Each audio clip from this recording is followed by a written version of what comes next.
I now give the floor to Her Excellency Ms. Retno Marsudi, Minister for Foreign Affairs of Indonesia.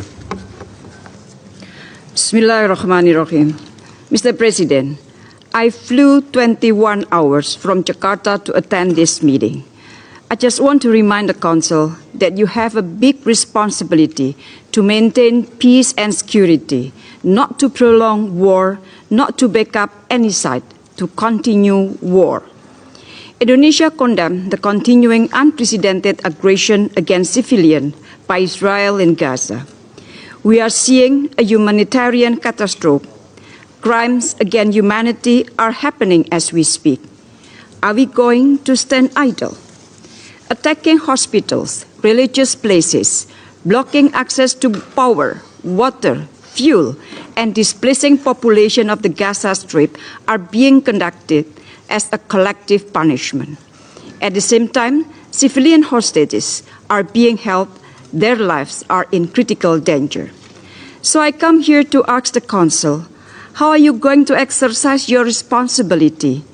When are you going to stop the war in Gaza, create ceasefire, open access to humanitarian assistance, call for immediate release of civilians, stop the illegal occupation of Israel? I have to repeat it. Stop the illegal occupation of Israel. Every second wasted due to political disagreement and failure for consensus represent a humanitarian defeat for the Palestinians and creates further instability for the world. How many more lives should perish before this August Council make a move? Because I can assure you one thing, Indonesia will not waste any single second in harnessing global support for immediate action. Through the OIC, ASEAN, the ASEAN GCC, and D8 meetings, Indonesia has pushed for a united voice to urge for the cessation of violence and focus on tackling the urgent humanitarian catastrophe. Mr. President, Indonesia calls the Council on 3 points. First, a united call for an immediate ceasefire. Silence is harrowing against deafening sound and bullets and rockets. Blanket support shown to one side has so far led to further disproportionate use of force, violation of international humanitarian law, and impunity.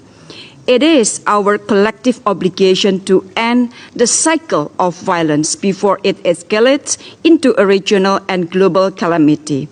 Second, prioritization of humanitarian access. More than 2 million people in Gaza are hanging on to their lives for basic humanitarian needs. Convoys of aid delivery are mostly being held immobilized and in constant danger from crossfire. The Security Council must urge immediately for safe and unimpeded passage of humanitarian access and respect toward humanitarian law. Third, move beyond politics. Bring back humanity to the Security Council. Please use your great power to be more human.